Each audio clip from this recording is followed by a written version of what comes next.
mere law document. It is a way of life, and its spirit is always the spirit of nation. यह शब्द थे संविधान के निर्माता बाबा साहेब डॉक्टर भीमराव अंबेडकर जी के। सम्मानित मंच, निर्णायक मंडल एवं समस्त श्रोतागण, कहते हैं यदि नजर को बदला जाए तो नजारे तक बदल जाते हैं, सोच को बदला जाए तो सितारे भी बदल जाते हैं। कश्तियों को बदलने की जरूरत नहीं पड़ती जनाब, दिशा के बदल जाने से किनारे अपने आप बदल जाते हैं। महोदय, एक ऐसी ही दिशा हमारे संविधान के निर्माताओं ने 26 नवंबर 1949 को हमें दिखाई थी। महोदय, भारतीय संविधान के 75 वर्ष बहुत ही ऐतिहासिक रहे हैं, जिसमें भारतीय संविधान ने प्रत्येक नागरिक, राज्य, गांव और नगर को एक आधार प्रदान करने का कार्य किया है। चाहे वह संविधान में नई अनुसूचियों को जोड़ना हो, मताधिकारों को बढ़ावा देना हो, विकसित भारत का स्वप्न पूर्ण करना हो या एक भारत श्रेष्ठ भारत का स्वप्न पूर्ण करना हो, भारतीय संविधान ने अपने कर्तव्यों का पूर्ण रूप से निर्वहन किया है।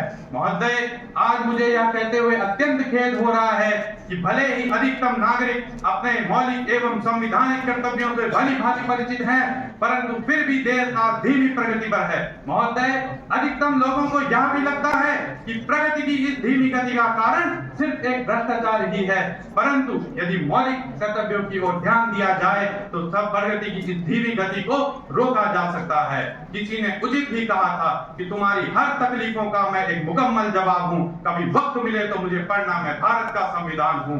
महोदय, हमारे देश के संविधान निर्माताओं ने भारत को स्वतंत्र और संवैधानिक राष्ट्र इसलिए नहीं बनाया था कि उन्हें इतिहास के पन्नों पर अपना नाम दर्ज करवाना था या यह उनकी कोई व्यक्तिगत लालसा थी, परंतु उन्होंने इसे अपना कर्तव्य समझा, वह कर्तव्य जिसने उन्हें दृढ़ बनाया और हर एक चुनौती से लड़ने की शक्ति प्रदान करी। अतः संविधान में निहित मूल्यों को सर्वोपरि रखना प्रत्येक भारतीय का कर्तव्य है। इसी दिशा में हम आगे बढ़कर विकसित भारत का स्वर्णिम स्वप्न पूर्ण करना चाहेंगे।